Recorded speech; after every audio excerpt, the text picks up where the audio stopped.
भारती अग्रवाल जी, मुंबई से। श्री हरिवंश महाराज जी। महाराज जी, अपने गुरु को सबसे अच्छी गुरु दक्षिणा एक शिष्य के द्वारा क्या दी जानी चाहिए? जो गुरु ने नाम दिया है, मंत्र दिया, खूब जप करो, यही गुरु दक्षिणा है। रुपया, पैसा, फल फूल, कपड़ा लत्ता, ये तो जीवन उपयोगी सामग्री आप नहीं दोगे तो भगवान कहीं ना कहीं से दे देंगे। गुरु इसलिए नहीं शिष्य बनाता कि तुम उसको रोटी दो, कपड़ा दो, पैसा दो, इसलिए नहीं बनाता। इसलिए बनाता है कि तुम स्वयं भगवान को अर्पित हो जाओ, तुम भगवदानंद को प्राप्त हो जाओ, तुम्हारे अंदर का ज्ञान नष्ट हो जाए, तुम्हें भगवत प्राप्ति हो जाए, इसलिए शिष्य बनाया जाता है।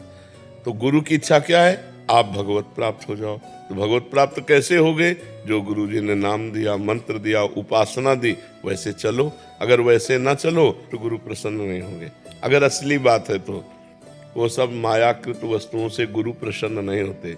गुरु प्रसन्न होते हैं मन वचन कर्म से, उनकी आज्ञा का पालन करें। आज्ञा समन सुसाहब सेवा, अपने गुरु की आज्ञा का पालन करना, इससे बड़ी और कोई भेंट नहीं है। और गुरु की सबके लिए एक ही आज्ञा है कि तुम भजन करके, अच्छे आचरण करके भगवान को प्राप्त हो जाओ। ये फल फूल, रुपया, पैसा, खान पान, ये तो विश्वम्भर भगवान उनकी शरण में हो तो देते हैं, चराचर जीव को देते हैं। तो संतों का भरण पोषण नहीं करेंगे क्या? और फिर इतने दिन भजन करने के बाद अगर गुरु की आशा शिष्य पे लग जाए कि ये हमारा भरण पोषण करे, तो गुरु किस बात का? वो तो शिष्य से भी गिरा हुआ आदमी है।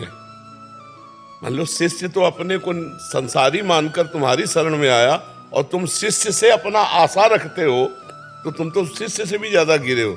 तब लग जोगी जगत गुरु, जब लग रहा निराश, और जब आशा मन में भई तो जग गुरु और जोगी दास। जग गुरु और जोगी दास, जब आशा मन में भई। तो गुरुजनों की आशा एक ही है कि ये चराचर जगत भगवत स्वरूप है, ऐसा तुम समझ जाओ और खूब भगवान का भजन करके भगवान को प्राप्त हो। यही सबसे बढ़िया भेंट है।